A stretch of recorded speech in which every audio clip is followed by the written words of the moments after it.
The Timeline is a Blue Wire podcast.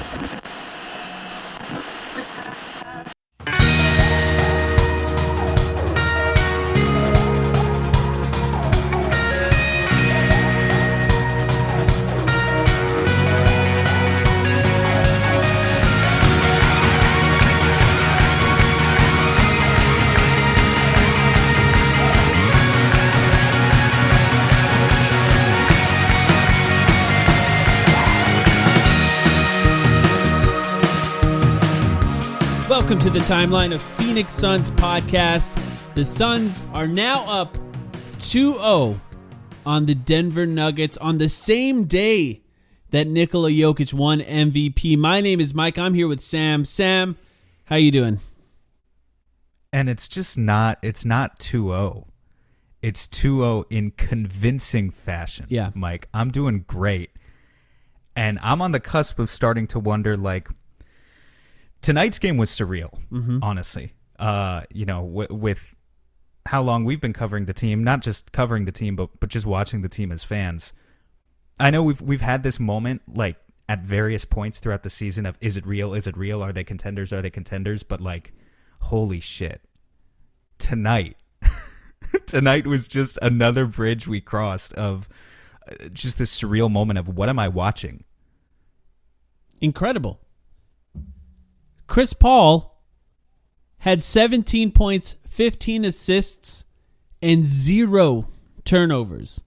A masterful performance. I believe he was the number one trending topic in sports today on Twitter, which is a good thing, right? It's nice that the Suns are the only game today. I feel like I'm not missing anything watching the Suns game. But 17, 15, 0 turnovers, plus 26 for the game. A remarkable game. There was a point, but Michael Malone just came out after the game. He said, quote, have you seen this yet? No. He said, Chris Paul doesn't see us, he doesn't feel us, and we're not impacting him in any way, shape, or form, which I thought is as damning a quote as you'll get post-game from a coach. The truth is, he doesn't see anyone. He doesn't feel anyone because you can't do anything to him. He knows every counter. It's a remarkable thing to watch. It's one thing to watch him in the regular season. He does things over and over and over again. It's another thing when you're playing a team more than one time, you start to recognize their coverages, you start to recognize the personnel, and he has everything that they're going to do to him just sort of mapped out in his brain like some sort of Borg electronic cyber human, and he's able to just process everything just a step faster than every single person on the floor, and just he makes every right pass, he makes every right dribble. It's just a remarkable thing to watch Chris Paul play, and it doesn't get boring. Like, I could watch this the rest of my life and I'd have a great time. It's just really fun. And in this game, I want to give another shout out. We did this for the last game, and we're gonna have to do it probably for every home game. The crowd was incredible, an engaged crowd. Insanely loud. Chris Paul said it after the game. This is crazy. In response to talking about the crowd. It's really great to see Phoenix Suns fans, whether you're new or old, I don't care, have something like this to really enjoy and to see on this stage. Obviously, more work left to done. I want to preface everything with that, but I don't want Suns fans to really let this go by. Enjoy it. Really embrace it. Really enjoy it. Just because there's more work for the team to do, once again, does not mean that you shouldn't have the opportunity to enjoy this. I'm enjoying it. You know what's funny? I was actually talking with Bob Adlock about this the other day. He's the executive producer of the Suns broadcast team, talking about some of the cutaways we saw in Game 1. Like, you remember that cutaway after the kind of climactic play where Chris Paul hits a 3 and then the Suns steal it and then alley-oop to Torrey Craig, and then they show all those kids dancing. And he was talking about just some of these cutaways that you see of the crowd being instantly iconic and so memorable to this fan base. Tonight we got the kid who took his shirt off is what I'm always going to remember. Yeah. And what I love about that so much is it's not just the energy, it's not just anyone. I'm looking at these kids who are probably no older than somewhere in the 10 to 13 range, right? And this is how it happens. This is how you make fans for life. These are kids who have had nothing to root for when it comes to the Phoenix Suns for a literal decade, And it's like, I've been telling people this fan base is big. It's just been dormant, and you can finally see it start to wake up as they're given something that an actual good basketball product that's worth watching.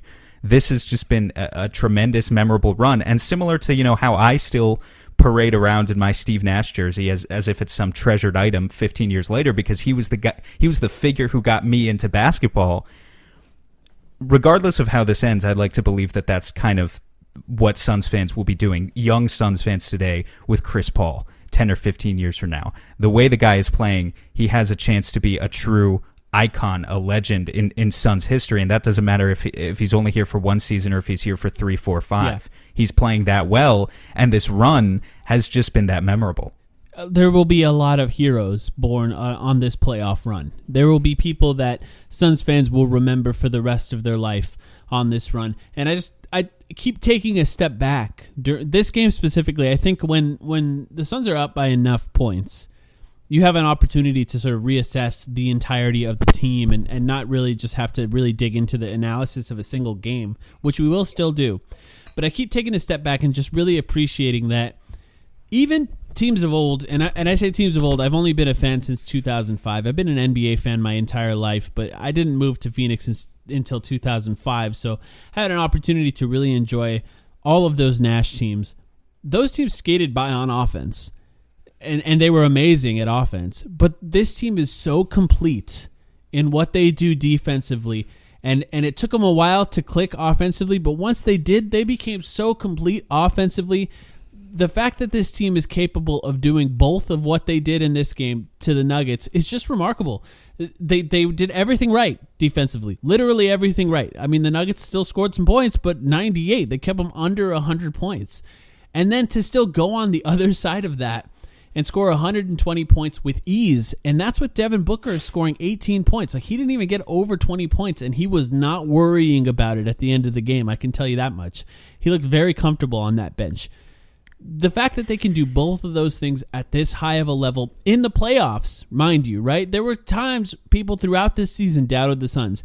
I never faulted some of those people because I thought playoffs are different. Never. Playoffs are different. Mm-hmm. You got to see them perform in the playoffs. These guys are new. These guys are young, and we got to see them perform. Obviously, you know what you're going to get from Chris Paul and Jay Crowder. Everyone else is a bit of a question mark.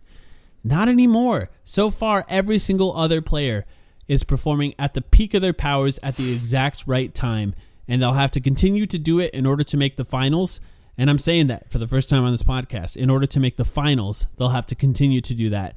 But we've never said it before, have we? I haven't. I feel like we haven't. I mean, we've called them. It's funny. We've called them contenders, but it's a little bit different to say, yeah, they're contenders. They're in the mix, and actually, is this team the favorite to make the finals out of the remaining pack in the West? Not the favorite. Either Utah or the Clippers would be such a tough series. Yeah. But we are talking about that prospect with a level of seriousness I think that we weren't considering a month ago. No, you have to take that seriously now, and you know that the players are, and the players, I mean, to their credit, the players have all along. To their credit, Javon Carter said it in training camp that they asked him what the ceiling for this team is, right, and he said, realistically, the Champions. NBA Finals. But it should be said, right, that they beat the Lakers by 30 points, then they beat the Lakers by 13 points, right? And then they beat the Nuggets by 17 points, and tonight they beat the Nuggets by 25 points. At that point, you have to just question what's their ceiling? What can they do? How can they keep going on this? Because they're not just beating teams; they're kicking their asses, and they're really kicking their asses on national TV over and over again. It's just remarkable. It's nice to take an opportunity right now just to take a step back and really appreciate it. 27 assists to 7 turnovers tonight. Incredible. 30 assists to 10 turnovers in game 1. That's 57 assists to 17 turnovers. Incredible. In 2 games. That's quick maths. I said tonight that it's time to start calling the Phoenix Suns, as a mainstream opinion, one of the best. You said this too. For the simultaneously, record. One of the weirdly. best. We put out the take at the exact same time, almost as if we've been one person running this pod all these years. Yeah. That the Suns are one of the best passing teams of all time, and so much of that is about Chris Paul. Statistically, this is something I've been on for a long time. They have the best assists in the regular season, the best assist to turnover ratio of any NBA team in the past 25 years. That's a fact. So right there is statistical basis for it. But it's just funny to me because obviously there's so much about their identity that's grounded in defense too, but you were talking about their offense in comparison to those Nash teams. Nash was such a heliocentric approach, and this team is just not like that. Chris Paul with 15 assists to 0 turnovers tonight. He's phenomenal. What can you say about him? He doesn't make mistakes. He's masterful every single possession. But those old Suns teams too, 15 years ago, they didn't have role players who could catch the ball in the corner and seamlessly attack a closeout and find someone with a dump-off pass over and over and over again without making a mistake. They didn't have bigs who could just catch in the short roll and then kick out and find the open man. There's something special about the level of selflessness that we've seen out of this unit that we haven't seen in Suns history. We haven't seen in modern NBA history, I think, except for the two teams that I would compare it to are the Warriors and the Spurs. I mean, I really think it's on the level of those teams is what we're seeing out of this group's playmaking. Now, do they have the true talent, the shot-making ability to get them past, some superstar players that they'll have to face in the next two rounds if they get that far? Not to mention, you got to finish out business here. That's the remaining question about the Suns, and that's what people will continue to question about them. But if we're just talking about the way they play together as a unit alone, I don't think there's anyone better, and I don't think it's close in the league at this point, honestly. I don't think it's close.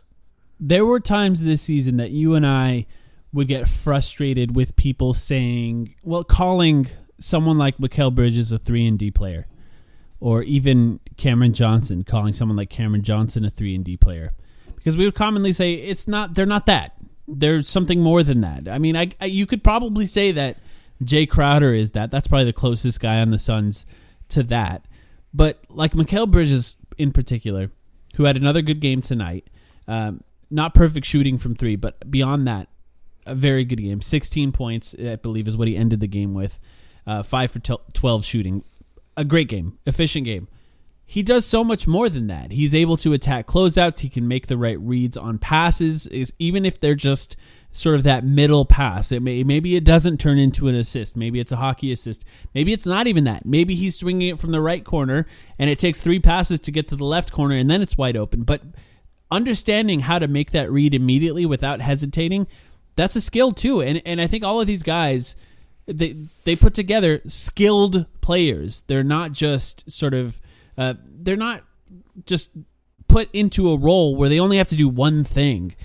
A lot is expected out of them on this team. And credit to Monty, this is 0.5. It's 0.5. We should get into the That's game. Been the right? It's been the motto all along. But yeah. I was just thinking, this was a tremendous, tremendous win. Denver should feel embarrassed, but at the same time, we're taking too much of a victory lap here because this Denver team came back from down 3-1 twice last season. They faced a lot of adversity. Let's talk about, and this is a tough conversation, Mike, because I don't even know what the answer is. Where do the Denver Nuggets go from here in Game 3? Well, I think one thing is obvious. They need to get healthier. Michael Porter Jr. was not right. Missed every shot in the first quarter and then came back and hit a few shots in the rest of the game, 3 shots to be specific. And I think that makes a huge difference. He's the second best player offensively on this team right now, outside of Nikola Jokic, and he's the most capable of getting open off the ball because he can score from just about anywhere on the court, although he prefers one spot, which is the top of the key from 3. And if he's not fully healthy, that's going to be a problem. And look, I want to give him credit, and Will Barton, for that matter, to go out there and to play when you're clearly not fully healthy, and to give the kind of effort that they gave, even though they couldn't do what they normally do. It takes a lot, man. It hurts, and it's not easy to do. And they tried. They gave it their all. And if he gets healthier, if Michael Porter Jr. gets healthier, they gave up a lot of open threes in that first quarter. I think they got out of that first quarter a little lucky. The Suns did, I mean. And if Michael Porter Jr. was fully healthy, it's possible that first quarter would have gone a lot differently, and the Suns would have been in a hole to start that game, and then the entire game is different. So that's step one to me. Get healthier, and they have a little bit of, not a lot of time, a little bit of time to get healthier.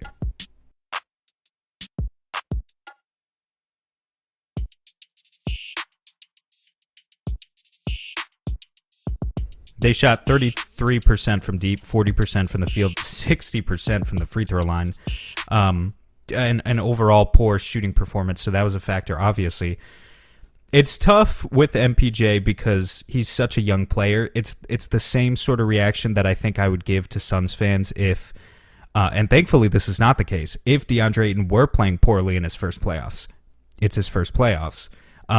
As a matter of fact, he's been terrific. But on the other side of things, you remember that MPJ is a young player, and so it's unfortunate that so much is resting on his shoulders for that team. The more unfortunate thing is that the honest truth is he's a one-sided player. Just a totally offensively dominant, that dominates his entire game.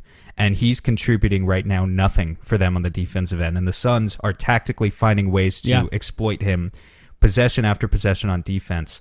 So if he answers that by coming back down on offense and he shoots 3 for 13, 2 for 9 from deep, and just can't hit the usual difficult shots that he needs to make, he's not doing anything for the Nuggets. In fact, he's a liability. He was minus 26 tonight in 28 minutes. Obviously everyone on the Nuggets had a bad plus minus, but he was the worst by far. Yeah. Just a tough situation for them, man. Jokic played a pretty good game, I thought. Ayton again played good defense. Yeah. But there was so much wrong with the Nuggets offense. Like Ayton, here's an example. Ayton gets his second foul, 4 minutes into the game? Yeah. How many did he finish with? Let me check the box score real 2. quick. He finished with 2 fouls. Nobody drives. That was his last foul. Nobody drives. Nobody drove. And you had, look, all credit to, Will Barton's an important piece for them in that he actually did his job tonight. He made a couple of difficult shots, but they didn't put any pressure on the rim. None.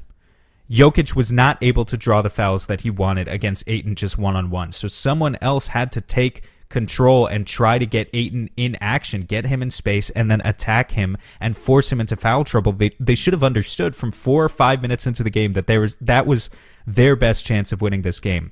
And instead, we really saw a little bit of the downfall of this Nuggets team, which is that, yes, we talk about how smart these basketball players are on the condition that Jokic is the one handling the ball and the rest of them are the ones who get to cut and get to collect the ball off handoffs. When it's anyone else who has to initiate that offense in the absence of Jamal Murray, they're not particularly smart basketball players. MPJ is a rhythm shooter who hunts his own shot far too much. Barton is the same kind of guy, and I don't blame Barton for being like that because that's always what he's been.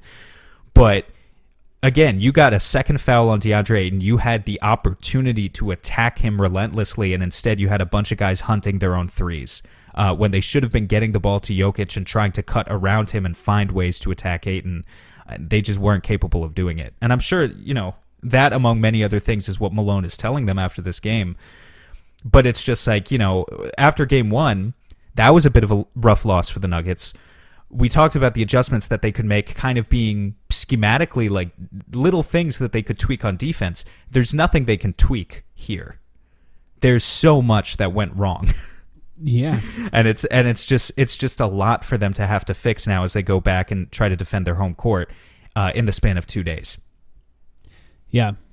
I absolutely agree. You want to guess who had the most drives? I only have the stats for the last game, game 1. You want to guess who had the most drives on the Nuggets in game 1? Monte Morris. It was Campazzo. It was who had 10 drives, and what that's not a threat at all. You don't worry about him at all once he gets. He literally had a wide open layup tonight, and actually I think the Nuggets made this shot. He had a wide open shot tonight. Was afraid of Jay Crowder a couple of feet behind him, so he passed out to an open 3. He's not gonna shoot. No, he's not gonna shoot. Yeah, there's no fear from that. I just find it amazing when you look at the box score for the Suns. 11 points by Crowder, 16 points by Bridges, 15 points by Ayton, 17 points by Paul, 18 points by Booker. This is the entire starting lineup. Everyone in double figures, nobody over 20 in this entire game, and they still scored 123 points. That's a well-executed game plan for the Phoenix Suns. But we have to talk about this. The Suns won the Dario Saric minutes. There it is. By 15, plus 15. Someone, I forget who it was, so shout out, you know who you are, but someone was in my mentions. They specifically requested we make time to talk about the Dario minutes, so I'm glad here we are. He was really good. Yeah. He hit his threes. He hit his threes. He defended Jokic actually pretty well. I Forced could a have asked couple him misses. to do. Yeah, forced a couple of misses. I saw them running some of those off-screen actions to try and get Jokic moving, and I thought Dario actually moved pretty well in space. It's weird with Dario because he'll give you a possession on defense where the offense is running like multiple actions at him like over the span of 15 or 20 seconds, and he's moving really well, and you're thinking, damn, it takes a lot of stamina to do what he's doing right now. That's really impressive. It's, this isn't the most athletic guy, and yet here he is. He's competing, and that's really all you can ask from Dario Saric is just compete on defense. And then you'll see another play. It'll be like the next play, and they'll set like a basic high screen pick and roll, and it's like he just completely fails to move laterally and like cut off the guard at all. It's like he does the hard stuff pretty well sometimes, and then the easy stuff is where he fumbles the bag. But tonight, in fairness to him, it was a well-rounded performance from Dario Saric, and he is definitely proving that he has earned those minutes. All the more so when he can hit his threes, and even make a layup or dunk as he did tonight, paired with Chris Paul in the pick and roll. He is a dynamic player, and the Suns can do pretty well, even with Ayton off the floor. If Michael Porter Jr. continues to struggle, you can expect the Suns to win those minutes pretty handily, I'd say. Plus 15 makes a lot of sense in this game. I think with Dario, you're right. Defensively, there's some interesting stuff, but I think the Suns did a good job of keeping him out of the position to make a lot of decisions defensively, to move too much laterally. I posted a clip online. I highly suggest looking at this. I find it funny. I'll post a video of the kid taking his shirt off, and it'll get 500 likes. I'll post some analysis of a really interesting defensive scheme. It'll get 9 likes or something like that. But that's just Twitter, man. I know. It is what it is. I know. Analysis is for later. People are too in the moment. I saw your video of the scram switch, which was is what I assume you're about to talk about. I found it very interesting. Yes. So talk about it. Well, I knew you would. I wasn't worried about that. What they did is Austin Rivers was at the top of the key. I forget. I think it was Cam Payne. Actually, no, it was Torrey Craig that was on Austin Rivers, and he called for a screen, and he specifically pointed at Paul Millsap because Dario Saric was guarding Paul Millsap. As Paul Millsap crossed over to set that screen, Devin Booker switched onto Paul Millsap and then pushed Dario Saric down to guard JaMychal Green, who was in the dunker spot. Now, you can't do this all the time. If you do this on Jokic finds JaMychal Green in an instant. If it's Austin Rivers, he can't quite thread that needle. He's not tall enough. Torrey Craig is on him. It makes it a lot more difficult. But they did it in the right place. Dario Saric dropped back. Devin Booker and Torrey Craig were now guarding the screen. They switched. They missed a 3. Those guys are much more switchable. Dario Saric can't really move laterally as quickly as those two guys, and they just weren't able to get anything out of that. So this is an example of Monty Williams knowing exactly where guys are going to be useful and knowing exactly where they can be exploited and coaching them and preparing them to be able to do things to minimize how they can be exploited well on the floor. I just found that to be remarkable, and that's the type of thing that this Suns team is so prepared for every single game. And that was the type of thing that shows how prepared they are, because it wasn't, Dario wasn't confused on what he was supposed to do there. Devin Booker wasn't confused on what he's supposed to do there. Torrey Craig knew to switch on that play. It was just perfectly executed defense that took Dario out of the position to be picked on. I just found it to be a remarkable play. Pretty remarkable, too, because so much of coaching is about the balancing of egos at the NBA level. It speaks to the selflessness of the roster top down there too, I think, because you need to be honest about what your strengths and weaknesses are. There are a lot of players who always want to take on the toughest defensive assignments, and from Dario's perspective, it takes him kind of manning up to be willing to say, okay, this is not my strength. They want to effectively hide me on a different player for this possession, right. So that's what we're going to do. It's similar to the types of sacrifices that we've talked about a player like DeAndre Ayton making on offense all season long. There are defensive sacrifices that these players have had to make too. And I mean, it's really just a crock of shit that Monty didn't win Coach of the Year. Yes, right? I was going to go there too. Come on. I appreciate you going there. We talked about it. There was a point in the season, I think, that we wanted to address our evaluation of Monty Williams. And I know you remember what I said. You can't. You can't do it till the playoffs. Because the most coaching happens in the playoffs, and that's really what matters the most. It shows how prepared the players are, and it shows their ability to make adjustments mid-game. the way the Suns have come out in the second halves of games this season has showed exactly who Monty Williams is. The way that Devin Booker and Chris Paul and other players have been prepared for each game shows exactly who Monty Williams is. It's his ability to communicate game plans to players, his ability to prepare them for the moment. It just should not. The trouble is, most people don't recognize it. Most people cannot explain it. And I think this is what's hard sometimes. They just look at, well, the Knicks were supposed to be bad and they're good. Let's vote for that guy. Fair. But the difference between what Tibbs did, which is get them to sort of buy into a system, I think that's how Zach Lowe described it, and what Monty did is just completely different. It's completely different. And you could look at how the Knicks played in the playoffs if you want an example of a team that's not prepared. They had no offense. They couldn't do things offensively. They were relying on 33-year-old, 34-year-old Derrick Rose for everything. And the Suns just don't, I mean, they're better. That matters too. The players matter too. But they're also much more prepared, and it's really great to see. I mean, even in the games without Chris Paul, right? Like the Suns had a plan. Yeah. The Knicks, yeah. I mean, there's a contrast there. Yeah. But it's okay. Look, moving on. The ring is what we're focusing on at this point, and I'm cool with that. Yeah. We talked about it we did another pregame on Spaces. If you don't follow us on Twitter, find us on Twitter. I'm at Protected Pick. Sam is at Scooper Hoops. We never talk about our actual handles on this podcast, but I assume most of you follow us already if you have a Twitter account. But we're doing pregame for these games as much as we possibly can live. The two guys we were hoping to kind of go off tonight were Cam Payne and Cam Johnson. Neither of them really did. They were both good. They both had 7 points. 3 for 5 shooting from Cam Payne. He gets a weird whistle in the playoffs. He had 5 fouls in this game. I feel like some of his aggressiveness, maybe he's a little too aggressive on certain helps, and that's what results in him getting 5 fouls like he did in this game. Cam Johnson, 2 for 8, but 2 for 5 from 3. I think he got blocked twice at the rim. Some really nice defensive plays by the Nuggets, but I think his attacking in those scenarios, whether it be in transition or in the half court, were the right decisions, and I liked his aggressiveness. And I was a little worried about his wrist when he missed, I think, his first 3 threes, but then he hit 2 at the end of that, and I felt a little bit better about it. What did you think of those guys? I'll start with Cam Payne. First of all, one of those fouls was a clean block. He's been pretty good at protecting the rim in the playoffs, actually. I think he's averaging like close to a block a game or something ridiculous. With Cam Johnson, that is, I don't know. I've just been really impressed with you have a rookie contract wing in Cam Johnson, and you have another rookie contract wing in Mikal Bridges. These guys should not look as confident just attacking as they do.